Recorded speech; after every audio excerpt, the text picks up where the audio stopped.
2022년 올해는 우리 민족이 일본 제국주의의 힘에 눌려서 속국이 되어진 지 112년째 되는 날이요.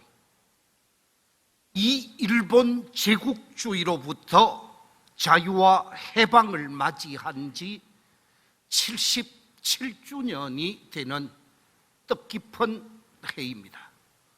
바로 내일이 77주년이 되는 날인데, 아마 이 강복절을 맞이하는 우리 어른들, 90을 넘은 어르신들이 계시고 80을 넘은 어르신들은 광복절을 맞이할 때마다 감회가 새로울 것이다 라고 생각되어집니다.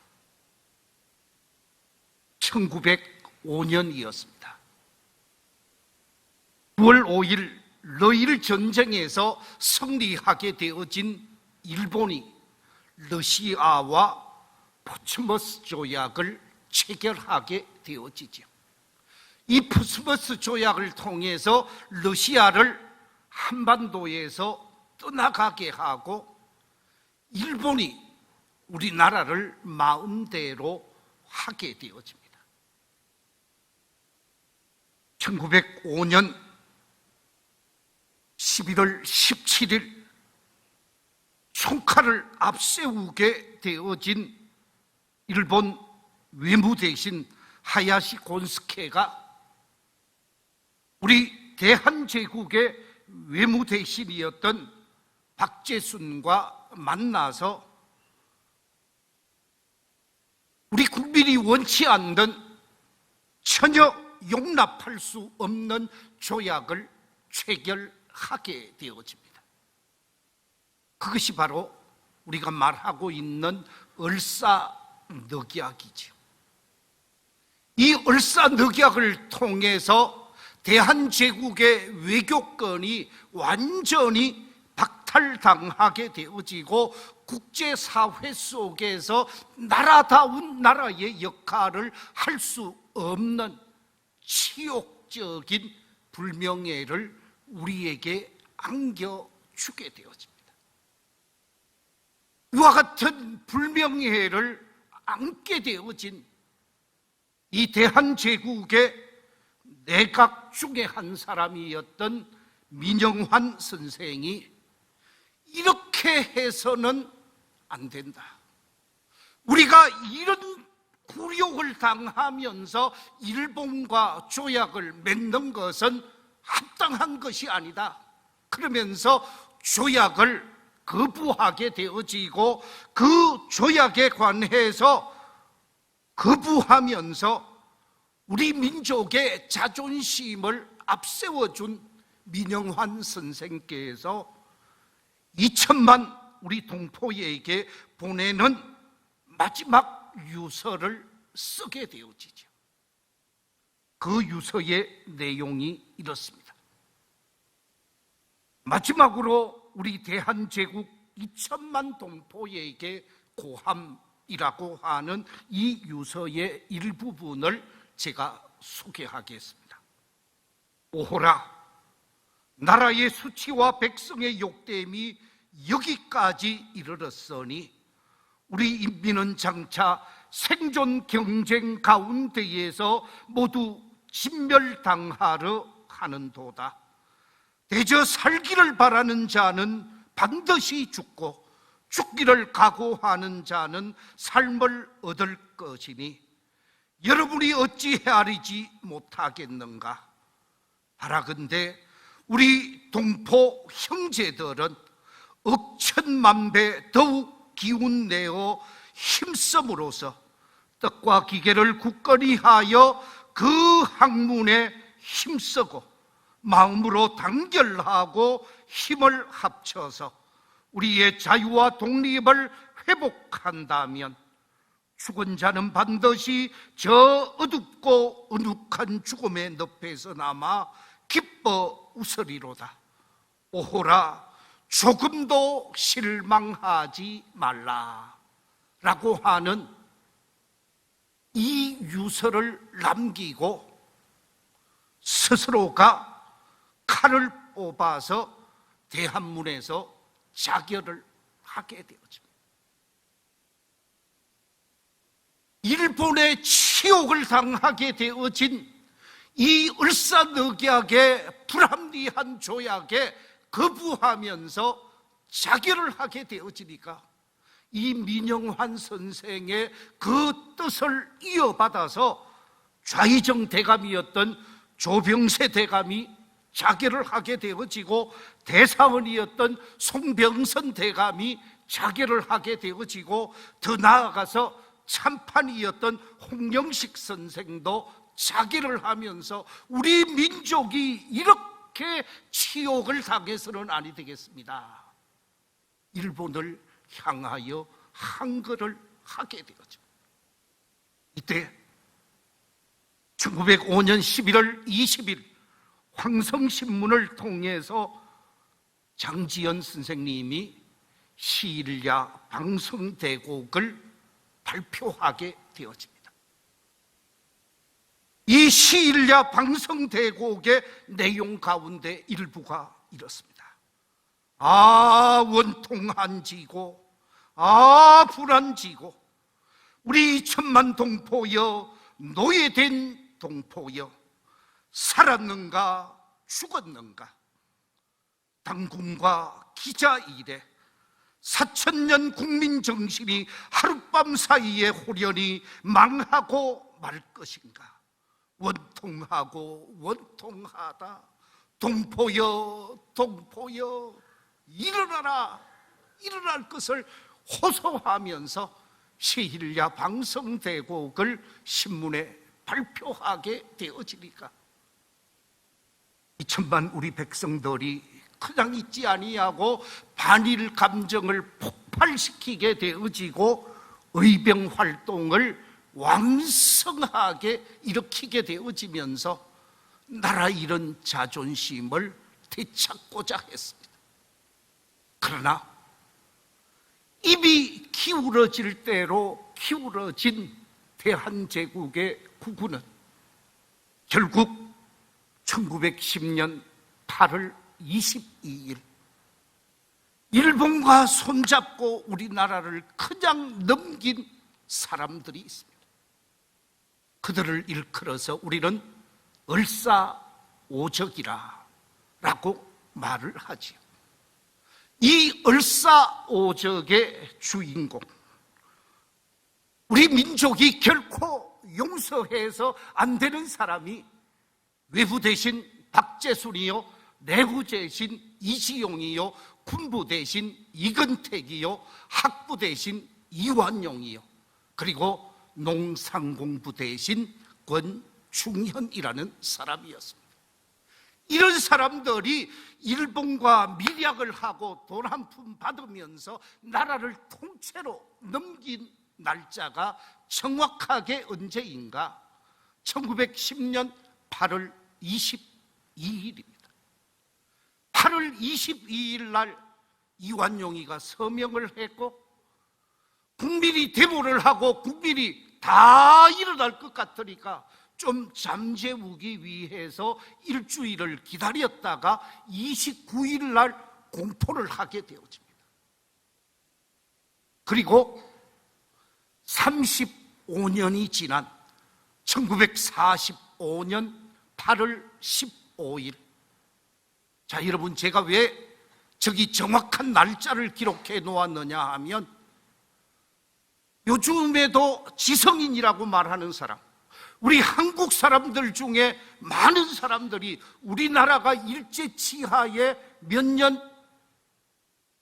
고생을 했다고 얘기를 합니까? 예, 지금도 36년이라는 사람이 있어요.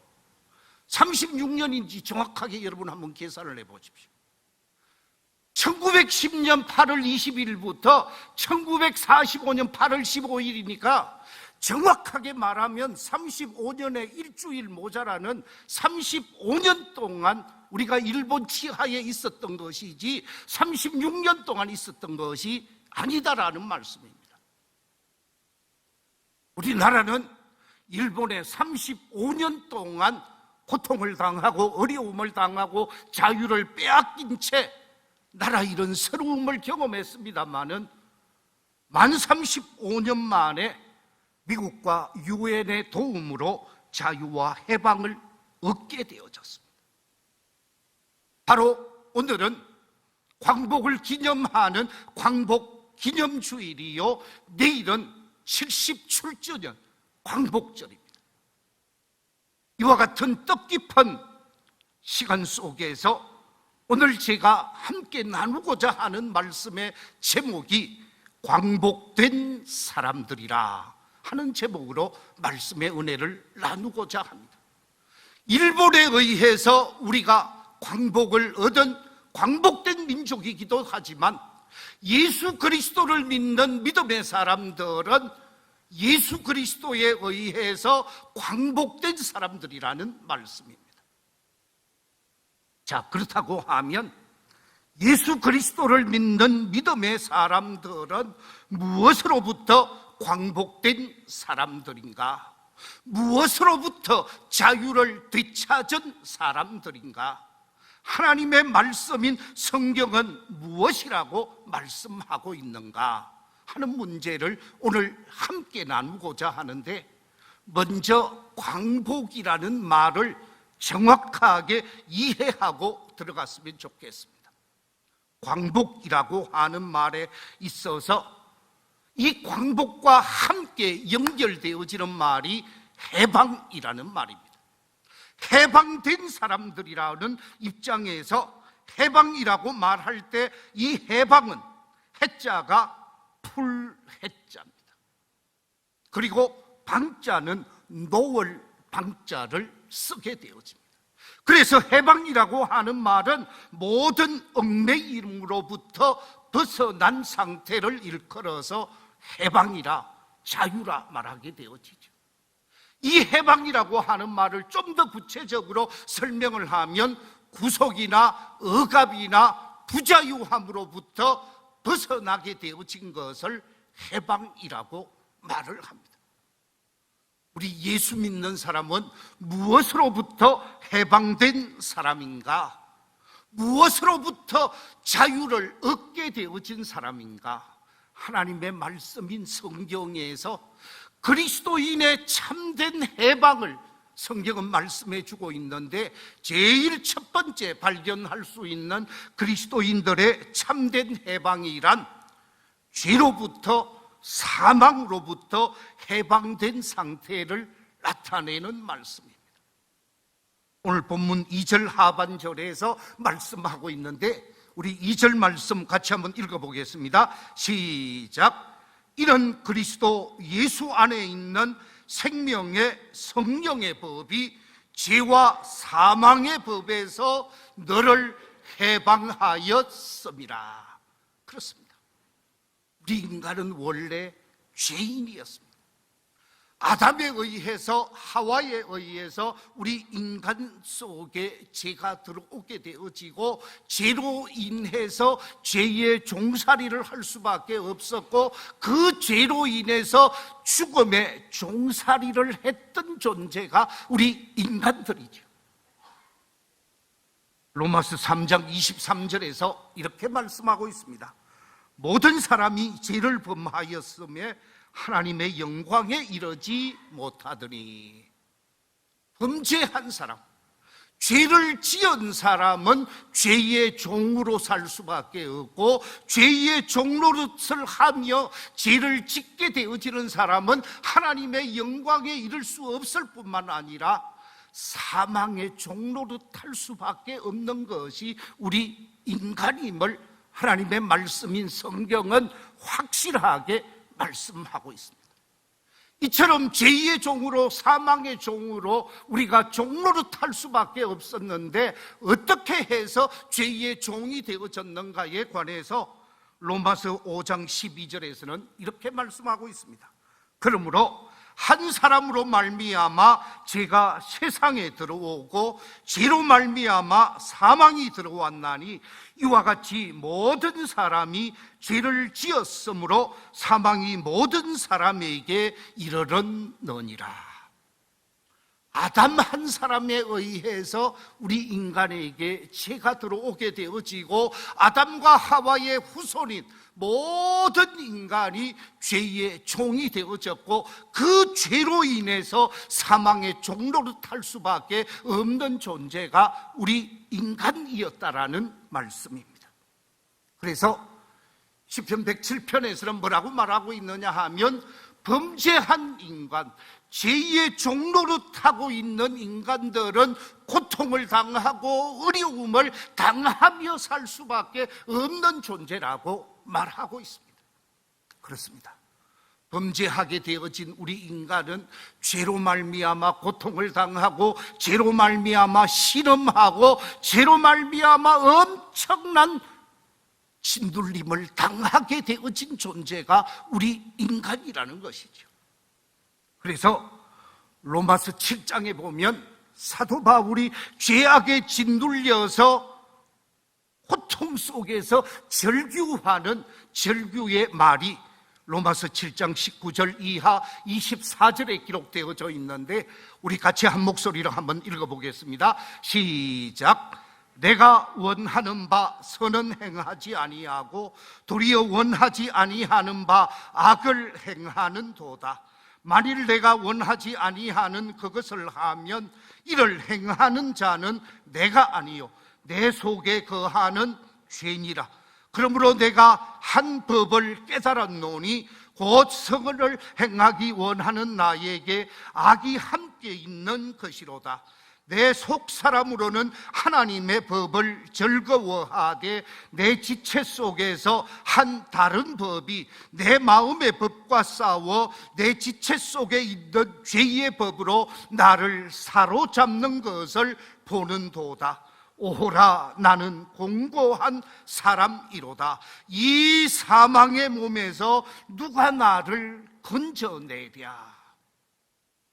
죄로 인해서 죄의 억눌림을 당하게 되어질 때 죽을 수밖에 없는 존재가 되어지고 그 죄와 사망의 늪에서 몸부림칠 수밖에 없는 우리 인간임을 우리 스스로도 경험한 바가 있을 것입니다. 이와 같은 죄의 몸부림 속에서 구원과 자유와 해방을 경험하게 되어진 사도 바울이 고린도전서 15장 55절 이하 56절에서 이렇게 선언하고 있습니다. 사방아 너의 승리가 어디 있느냐? 사방아 네가 쏘는 것이 어디에 있느냐? 사망이 쏘는 것은 죄요 죄의 권능은 율법이라. 사망에 의해서 죄의 종노릇을 할 수밖에 없었던 이 죄인들이 예수 그리스도를 믿는 믿음으로 인해서 자유함을 얻게 되어지면서 죄로부터 사망으로부터 완전히 해방을 얻고 자유함을 누리게 되어지면서 오늘 본문 속에서 사도 바울은 이렇게 외치고 있습니다. 그러므로 이제 그리스도 예수 안에 있는 자에게는 결코 정죄함이 없나니 이런 그리스도 예수 안에 있는 생명의 성령의 법이 죄와 사망의 법에서 너를 해방하였음이라. 할렐루야. 우리는 죄와 사망으로부터 자유함을 얻게 되어진 하나님의 사람들인 줄로 믿습니다. 죄와 사망으로부터 해방자로 삶을 살아가고 있는 사람들인 줄로 믿습니다. 그렇습니다. 죄와 사망에 사로잡히게 되어지면 정죄당할 수밖에 없고 정죄당하게 되어지면 그 사람은 불행할 수밖에 없습니다. 그런데 우리와 우리의 죄와 허물을 대신해서 예수님께서 속죄의 제물을 친히 속죄의 제물이 되셔서 갈보리 산에서 죄인으로 십자가에 죽게 되어지는 끔찍한 죽음을 맞이하게 되셨는데, 바로 저와 여러분의 죄를 대속하기 위하여 십자가에 제물이 되어진 것입니다. 예수님의 십자가 죽음에 관해서 선지자 이사야는 이사야 53장 4, 5절, 5절, 6절에서 이렇게 말하고 있습니다. 그는 실로 우리의 질고를 지고 우리의 슬픔을 당하였거늘 우리는 생각하기를 그는 징벌을 받아 하나님께 맞으며 고난을 당한다 하였노라. 그가 찔림은 우리의 허물 때문이요 그가 상함은 우리의 죄악 때문이라. 그가 징계를 받음으로 우리는 평화를 누리고 그가 채찍에 맞음으로 우리는 나음을 받았도다. 우리는 다 양 같아서 그릇 행하여 각기 제 길로 갔거늘. 저를 한번 따라해 주시기 바랍니다. 여호와께서는 우리 모두의 죄악을 그에게, 예수님에게 담당시키셨도다. 할렐루야. 예수님께서 우리 죄와 허물과 부족을 다 담당하셔서 대속의 주가 되심으로 예수 그리스도를 믿는 믿음의 사람들은 정죄를 당하지 아니하고 죄와 사망으로부터 자유함을 얻고 해방함을 얻게 되어지는 줄로 믿습니다. 그래서 우리는 해방자라는 거예요. 죄와 사망으로부터 해방되어진 이 해방의 감격과 기쁨을 가지고 주님 기뻐하는 복 있는 삶을 살 수 있는 모든 성도들이 되시기를 우리 주님의 이름으로 축원합니다. 두 번째, 우리 그리스도인들에게 주어진 참된 해방이 무엇인가? 하나님의 말씀인 성경은 우리에게 주어진 참된 해방이 무엇이라고 말하고 있는가? 그것은 다름이 아니라 율법으로부터 해방된 상태라고 말씀하고 있습니다. 여러분, 법이 무엇입니까? 법이라고 하는 것은 우리 인간이 어떻게 살아야 하는가, 어떻게 살아야 하는가에 대한 삶의 방법을 제시해 준 것이 법입니다. 그래서 법은 크게 두 가지로 나누게 되어집니다. 이 땅에 수백, 수천 종류의 법이 있지만 딱 두 가지로 규정할 수가 있습니다.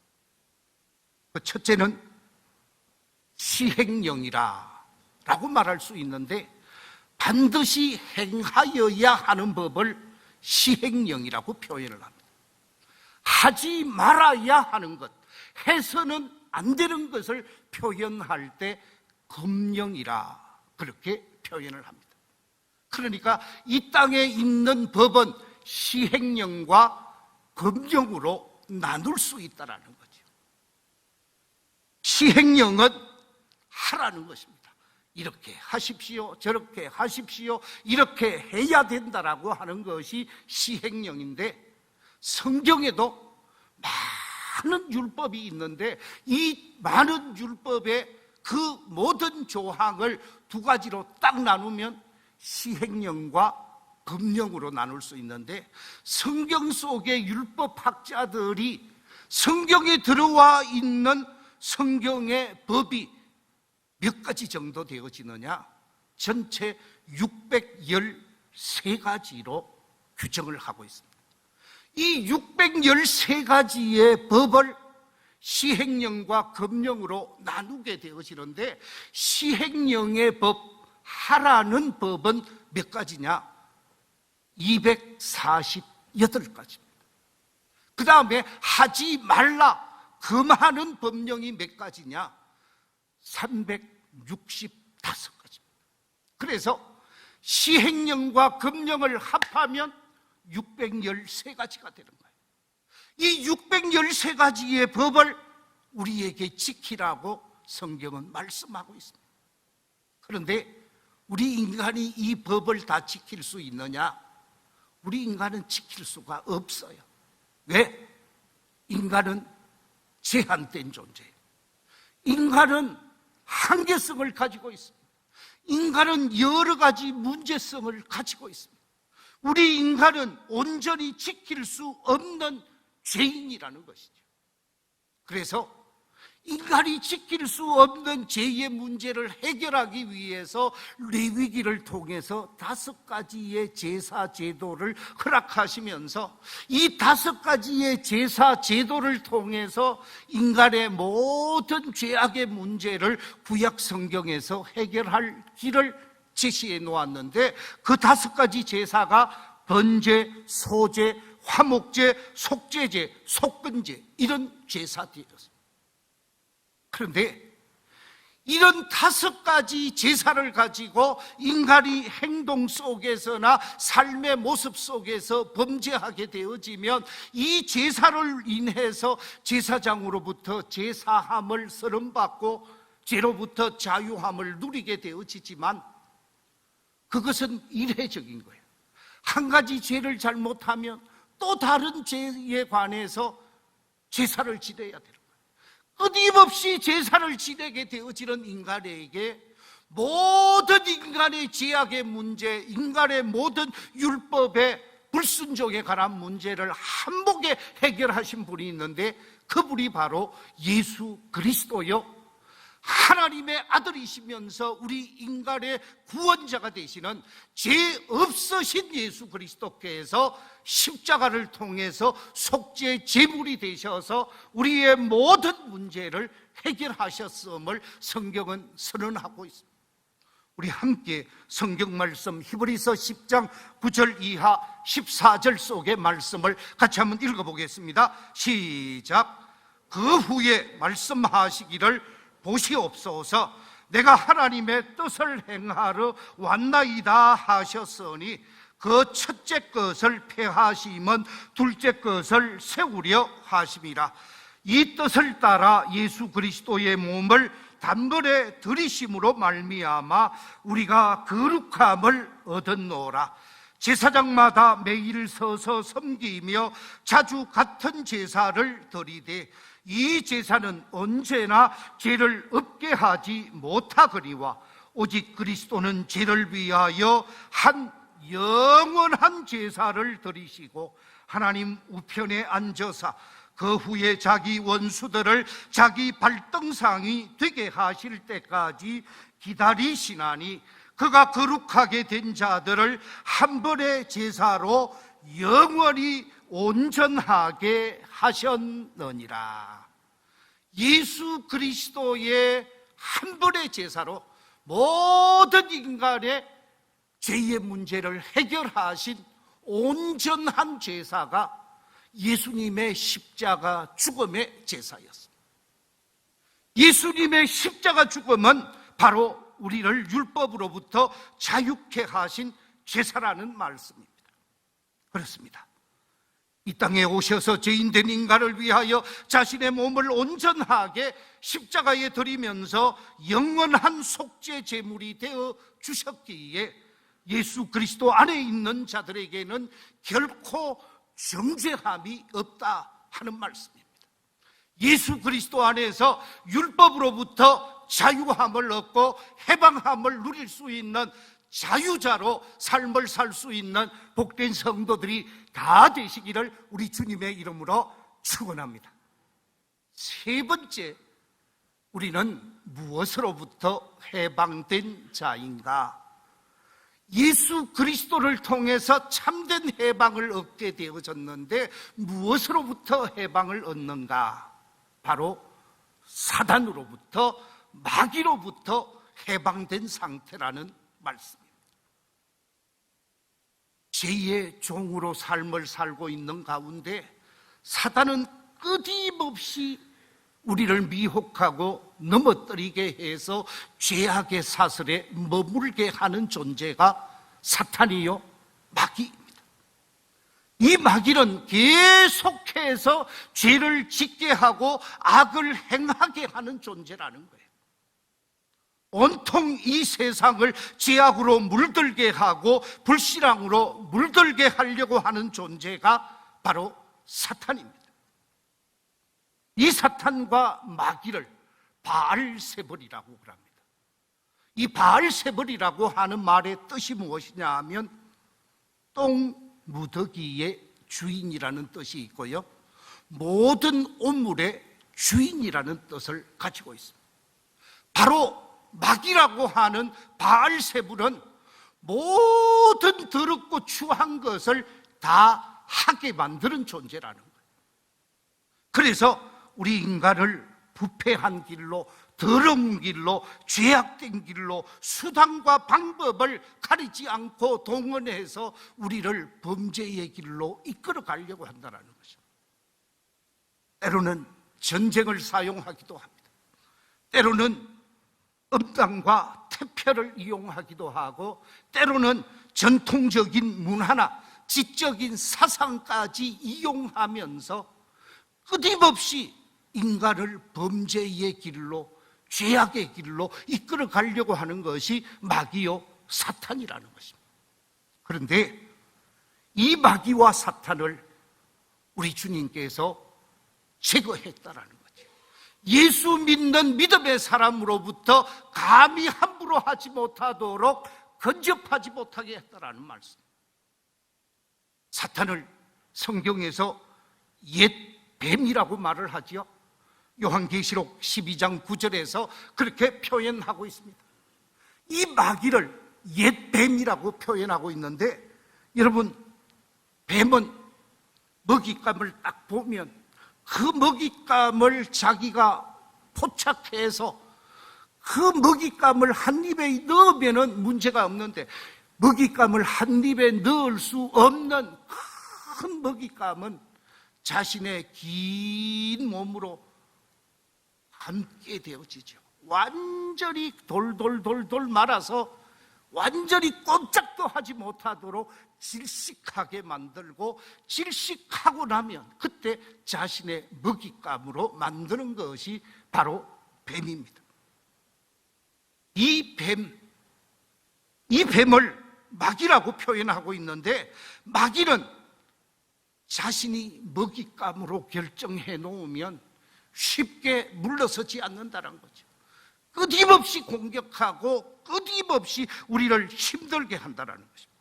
그런데 예수님께서 그 마귀를 박살내버렸습니다. 언제 박살을 내버렸는가? 창세기 3장 같이 한번 읽어보겠습니다. 창세기 3장 14절 15절 말씀 같이 읽겠습니다. 시작. 여호와 하나님이 뱀에게 이르시되 네가 이것을 하였으니 네가 모든 가축과 들의 모든 짐승보다 더욱 저주를 받아 배로 다니고 살아있는 동안 흙을 먹을지니라. 내가 너로 여자와 원수가 되게 하고 네 후손도 여자의 후손과 원수가 되게 하리니 여자의 후손은 네 머리를 상하게 할 것이요 너는 그의 발꿈치를 상하게 할 것이니라. 이 말씀 속에서 여자의 후손이 누구입니까? 이 땅의 모든 사람들은 남자의 후손입니다마는 단 한 분, 예수님만 여자의 후손입니다. 그런데 예수님이, 여자의 후손 되시는 예수님이 어떻게 했다고요? 오늘 보니까 네 머리를 뭐 할 것이요? 상하게 할 것이요. 예수님이 십자가를 통해서 십자가에서 대속의 죽음을 짓게 되어지면서 마귀의 머리를 상하게 만들어 버렸다는 것입니다. 그렇기 때문에 십자가는 마귀의 머리를 박살낸 사건이에요. 십자가를 통해서 마귀의 머리를 깨트린 사건이기 때문에 십자가 사건 이후로 십자가 주를 믿고 십자가 주 안에 들어와 있는 사람은 마귀로부터 자유함을 얻고 사탄으로부터 자유함을 얻은 사람들인 줄로 믿습니다. 예수님이 내 편이 되시고 예수님이 나와 함께 하시기 때문에, 내가 예수님 안에 있고 예수님이 내 안에 계시면은 사탄은 우리를 함부로 하지 못한다라는 거예요. 우리를 감히 넘보지 못한다라는 사실입니다. 제가 담임 목사를 아주 일찍 나갔습니다. 35인지 만 35이었고 36에 담임 목사로 나갔는데 우리 교회 같은 교회였습니다. 그 모교회라는 이 교회가 원로 장로님 3분 계시고 은퇴 장로님 몇 분 있고 시무 장로님 8분 있고 뭐 안수 집사님, 권사님, 역사가 아주 오래된 교회, 일제 치하에서 그 지역에서 그 교회만 예배 드리도록 하고 다른 주변에 있는 모든 교회를 문 닫게 했을 때 남아서 예배 드렸던 그 교회가 금호교회인데, 제가 금호교회에 젊은 35살이면 그야말로 청년이잖아요. 부임을 해서 얼마 있지 않았습니다. 며칠 있지 않았는데 교회 있는 쪽에서 강 건너에 한 집사님이 저를 찾아왔어요. 목사님, 저하고 신방을 가주셔야 되겠습니다. 그래요. 아니, 어디를 신방 가시려고 합니까? 제가 전도하려고 하는 어떤 사람이 있는데 그 집에 신주 단지가 있고 뭐 그쪽에 뭘 모시고 있고, 그런데 이걸 좀 다 깨부시고 싶은데 혹시 귀신이 진노하고 사탄이 노할까 싶어서 손을 못 댄다라는 거예요. 그거 고칠 수 있고 그거 깨부실 수 있고 그거 제거할 수 있는 사람이 우리 교회에 누구도 못할 것 같고 목사님만 할 수 있을 것 같다. 아니, 그 자리에 안수 집사님, 권사님은 말할 것도 없고 장로님, 시부 장로님만 해도 8분이었는데 저를 가작하는 거예요. 제가 기분이 좋았을까요? 나빴을까요? 예? 기분이 좋더라고요. 아마 여러분은 나빴으리라고 생각하지 모르지만 목사로 인정을 해 주었잖아요. 그래서 갔습니다. 갔더니 큰 방 옆에 조그마한 방을 만들어 놓고 거기에 갖다가 부처를 그림으로 붙여놓고 거기에다가 염주도 올려놓고 제단을 만들어 놓고 그 제단 밑에는 쌀떡을 만들어 놓고 쌀을 수북하게 입고 거기에다가 무슨 향도 피웠고 또 쌀 속에 보니까 돈도 넣어놨더라고요. 그런데 가서 예배를 드리고 당당하게 예배를 드리고 난 다음에 제가 그걸 좀 없애지 말았어야 되는데 부처를 그림으로 그려놓은 걸 제가 쫙쫙 찢어버렸어요. 그리고 거기에 있는 염주 가지고 오고 뭐 이것저것 책도 줬었는데 책도 가지고 와서 다 불태워버리고, 그러면서 보니까 쌀 속에 돈도 있어요. 10,000원짜리도 있고 500원짜리도 있고 100원짜리도 있어요. 그거 다 가지고 또 왔습니다. 자, 문제는 이 사건이 있고 난 다음에 저 목사가 귀신으로부터 고생을 하나 안 하나 지켜보고 있더라고요.